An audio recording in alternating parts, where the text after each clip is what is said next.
अंतर्राष्ट्रीय कथक नृत्यांगना कथक क्वीन जयंती माला ने कहा कि मैं सुखदेव जी महाराज बनारस घराने की 10वीं पीढ़ी हूँ। मैं बिहार की बहू हूँ, भागलपुर ससुराल है। 50,000 नौकरियां दे के थोड़े सामने खड़ा जी, 50,000 नौकरियां हो गई। भगवंत मान जी की जो नई सरकार है ये नई जॉब्स देने में बहुत अव्वल है। ਮੈਨੂੰ ਇਹ ਨੌਕਰੀ ਪੂਰੀ ਮੈਰਿਟ ਦੇ ਆਧਾਰ ਤੇ ਮਿਲੀ ਹੈ, ਕੋਈ ਸਿਫਾਰਿਸ਼ ਨਹੀਂ ਹੋਈ, ਕੰਮ ਪੂਰੇ ਪਾਰਦਰਸ਼ੀ ਢੰਗ ਦੇ ਨਾਲ ਹੋਇਆ। ਪੰਜਾਬ ਸਰਕਾਰ ਦਾ ਬਹੁਤ ਧੰਨਵਾਦ ਕਰਦਾ ਜਿਨ੍ਹਾਂ ਨੇ ਸਾਨੂੰ ਓਪਰਚੁਨਿਟੀ ਲਿਆ ਕੇ ਦਿੱਤੀ। ਮਕੈਨੀਕਲ इंजीनियर्स ਨੂੰ ਵੀ रिक्रूट किया। अब तक 50,000 से अधिक सरकारी नौकरियां युवाओं को प्रदान की जा चुकी हैं। ये है नया पंजाब, ये है रंगला पंजाब। मेरा लंबे समय बिहार की भूमि में बीता है। मैं बचपन से ही अपनी माँ सितारा देवी के साथ यहाँ पर परफॉर्मेंस करने आया करती थी। आज बॉलीवुड में जो नृत्य दिख रहा है उसकी शुरुआत करीब 120 साल पहले हमारी माँ सितारा देवी ने की थी। लेकिन आज वेस्टर्न कल्चर हमारे हिंदुस्तान के सभ्यता संस्कृति पर चोट कर रही है। इसे बचाने के लिए सभी लोगों को आगे आना होगा। युवा पीढ़ी को क्लासिकल डांस और म्यूजिक से जुड़ना चाहिए। बेगूसराय में पंजाब केसरी से बातचीत में उन्होंने कहा कि आज के दौर में शास्त्रीय नृत्य विलुप्त हो रहा है। कथक को बचाए रखना बहुत बड़ी चुनौती है। जी नमस्कार, मैं जयंती माला मिश्रा हूँ और सुखदेव महाराज बनारस घराने की 10वीं पीढ़ी हूँ। सितारा देवी की पुत्री हूँ और मेरी शिक्षा श्रीमती सितारा देवी से हुई है, चौबे महाराज जी से हुई है, तारा देवी से हुई है और गोपी किशन जी से हुई है। मैंने डांस बैले भी सीखा है, सचिन शंकर से सीखा हुआ है और इसको मैं कम से कम आज 55 साल से इस कार्य को करती चली जा रही हूँ। और मैं ये चाहती हूँ कि ये हमारी जो धरोहर है, हमारे हिंदुस्तान की है, हमारे भारत की है, हमारे समस्त भारत के वासियों का ये अधिकार है कि इसे अपनाएं और इसे न भूलें, इसे आगे लेके चलते रहें।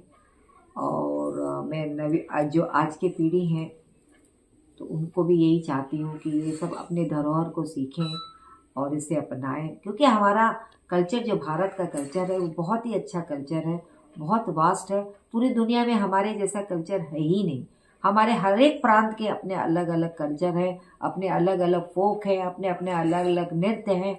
वो इतने सुंदर हैं, इतने बढ़िया हैं कि हमें कोई पूरे वर्ल्ड कोई बीट नहीं कर सकता हमें। तो हम अपनी चीज़ को क्यों ना अपनाएं। और भारत एक ऐसा देश है कि जो आते समय में जगत का गुरु बनने वाला है। तो हम ना भूलें कि हमारी परंपरा साधु संतों की है, सन्यासियों की है और देवी देवताओं की है। ये तो ऐसी भूमि है कि यहाँ पे एक से बढ़कर एक कलाकार, एक से बढ़कर एक साधु, एक से बढ़कर संत और देवी देवता पैदा हुए हैं। तो ऐसी पृष्ठभूमि कहाँ है। तो ऐसी पृष्ठभूमि के लिए हम नमन करते हैं और हमारी हार्दिक तमन्ना यही है कि हमारे युवा जो भटक रहे हैं वो इस चीज को अपनाएं। उन्होंने आगे कहा कि हमने तो कथक को संभाल कर रखा है, इसे ऊंचाई पर पहुंचाने की कोशिश कर रही हूं जिससे लुप्त नहीं हो जाए। इसलिए मैं चाहती हूं कि आज की पीढ़ी कथक नृत्य को अपनाए। हम सबको कुछ ऐसा करना चाहिए कि आज की पीढ़ी कथक नृत्य की रुचि ले, इसमें अच्छे अच्छे रचनाओं को शामिल करें। बहुत बड़ा चुनौतीपूर्ण है। इसको हमारे हस्बैंड राजेश मिश्रा जी और हम दोनों मिलकर ये मुंबई में बहुत संभाले हुए हैं। तो मुंबई तो एकदम बॉलीवुड ही है। उसका तो फिल्मी डांस जो अब चल रहा है, जो हमारी माँ ने लाया था, अब तो अलग ही हो गया है। वो सब को देखते हुए मुझे ऐसा लगता है कि हम लोग का जो शास्त्रीय नृत्य है वो ख़त्म नहीं हो जाए। इसके लिए हम लोग बहुत कोशिश कर रहे हैं। बॉम्बे में बहुत बचा के रखा है और जहाँ तहाँ जगह देखते हैं, कॉन्फ्रेंस करते हैं और उन लोगों को बुलाते भी हैं और अपने भी प्रोग्राम करते हैं। उन लोगों को भी जोड़ते हैं जो कि अलग अलग शहरों से आके वहाँ परफॉर्मेंस करते हैं। तो इस तरह से हमने तो बहुत अपने को कथक को संभाल के रखा है कि इसको ऊंचाई में पहुंचाने की बहुत कोशिश कर रहे हैं हम लोग, ये लुप्त ना हो जाए। इसीलिए मैं चाहती हूँ कि आज की पीढ़ी इसको अपनाए। तो हम सबको ऐसा कुछ करना चाहिए कि आज की पीढ़ी को रुचि ले वो इस कथक के ऊपर, इसमें बहुत अच्छी अच्छी रचनाओं को शामिल करें। हमारा जो यूथ है ये सोचता है कि मॉडर्न चीज़ों को लेंगे तो ही हम पॉपुलर होंगे, या बॉलीवुड के घटिया गानों को नाच के गा के हम बहुत पॉपुलर हो जाएंगे। तो वो क्षणिक भर है, वो थोड़े समय के लिए तो ज़रूर होगा मगर पूरे लाइफ आपको उसका सपोर्ट नहीं करेगा। और कोई भी सम्भ्रांत परिवार की लड़कियां उल्टे सीधे कपड़े पहन के स्टेज में जाएंगी तो ये कोई भी परिवार हिंदुस्तान का नहीं इसको अपनाएगा।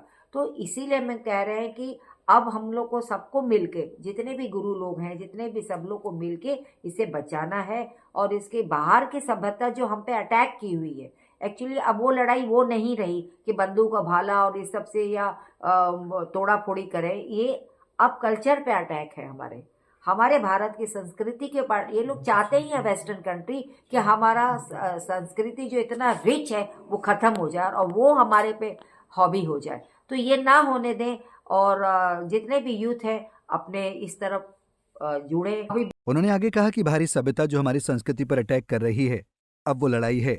अब लड़ाई भाला और तीर की नहीं है, अब कल्चर पर अटैक है। वेस्टर्न लोग चाहते हैं कि हमारा जो भारतीय संस्कृति इतना रिच है वो खत्म हो जाए। ये नहीं होने दें। आज मुंबई में कथक डांस हर जगह हो रहा है। किसी भी सोशल मीडिया पर देख लीजिए, पता चल जाएगा कि मुंबई में कितना कथक डांस हो रहा है।